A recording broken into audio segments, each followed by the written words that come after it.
शहर के शोर शराबे से जरा हटकर एक पुरानी सी गली में एक छोटी सी दुकान थी। दुकान के ऊपर कोई रोशन बोर्ड नहीं, बस एक पीतल की तख्ती लटकी हुई थी जिस पर लिखा था, इलियासियन टाइम कायम शुदा 1887। नई नस्ल के लोग इस पुराने कोने को अक्सर नज़रअंदाज कर देते थे, लेकिन जो वक्त की कदर जानते थे वो इस दुकान को ढूंढ निकालते। इलियास दुकान का मालिक एक मामर शख्स था जिसकी दाढ़ी बर्फ जैसी सफ़ीद और हाथ कुदरे कांपते थे, मगर जैसे ही वो किसी घड़ी को हाथ में लेता लर्जिश गायब हो जाती। लगता था जैसे वक्त भी उसकी महारत का कायल हो। इलियास घड़ियां बेचता नहीं था, वो पुरानी घड़ियां मरम्मत करता था।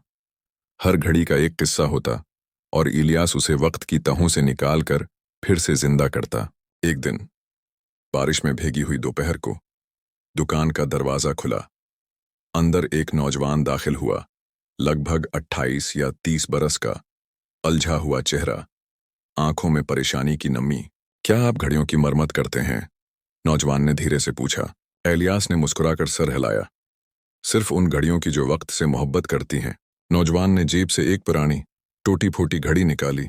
ये मेरे दादा की घड़ी है, उनके बाद ये मेरे वालिद के पास रही, फिर मेरे पास, अब ये बंद हो गई है, जैसे वक्त रुक गया हो। इलियास ने नरमी से घड़ी को हाथ में लिया।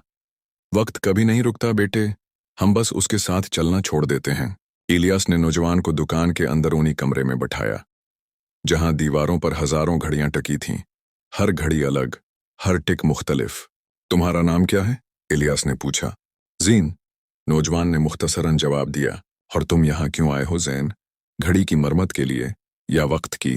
ज़ीन खामोश रहा, फिर आहिस्ता से बोला, मेरी जिंदगी बिखर गई है, वक्त के पीछे भागते भागते मैं सब कुछ खो बैठा, खानदान, दोस्त, खुशी, सब कुछ।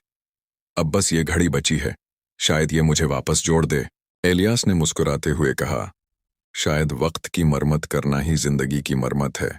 अगले चंद दिन ज़ीन रोज दुकान आता। इलियास उसे सिखाता कि घड़ी को कैसे खोला जाता है, कैसे पर्जे पहचाने जाते हैं और कैसे हर पर्जा वक्त का राज अपने अंदर समेटे होता है। ये देखो, ये पर्जा बैलेंस वहेल कहलाता है, ये वक्त की सांस है, अगर ये रुक जाए तो वक्त थम जाता है। ज़ीन अब दिलचस्पी लेने लगा था। उसने सीखा कि वक्त की पेचीदगियां घड़ी के अंदर भी इतनी ही हैं जितनी जिंदगी में। तो क्या हम जिंदगी को भी मरम्मत कर सकते हैं? एक दिन ज़ैन ने पूछा।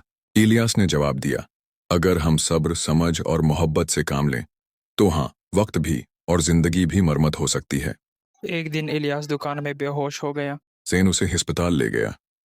डॉक्टर ने बताया, इलियास साहब का दिल कमजोर है, उन्हें आराम की सख्त जरूरत है।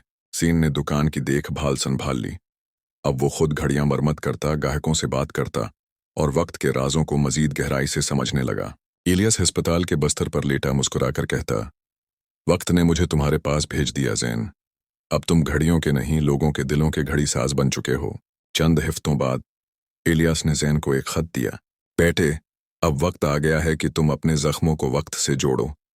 मेरी दुकान अब तुम्हारी है, मगर याद रखो, ये सिर्फ घड़ियां मरम्मत करने की जगह नहीं, ये उन लोगों की पनाह गाह है जो वक्त से हार गए हैं।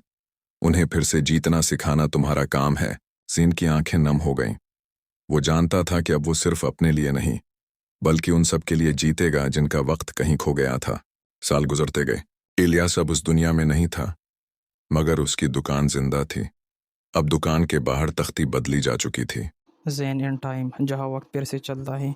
लोग अब दुकान में सिर्फ घड़ियां ठीक कराने नहीं, बल्कि खुद को जोड़ने आते थे।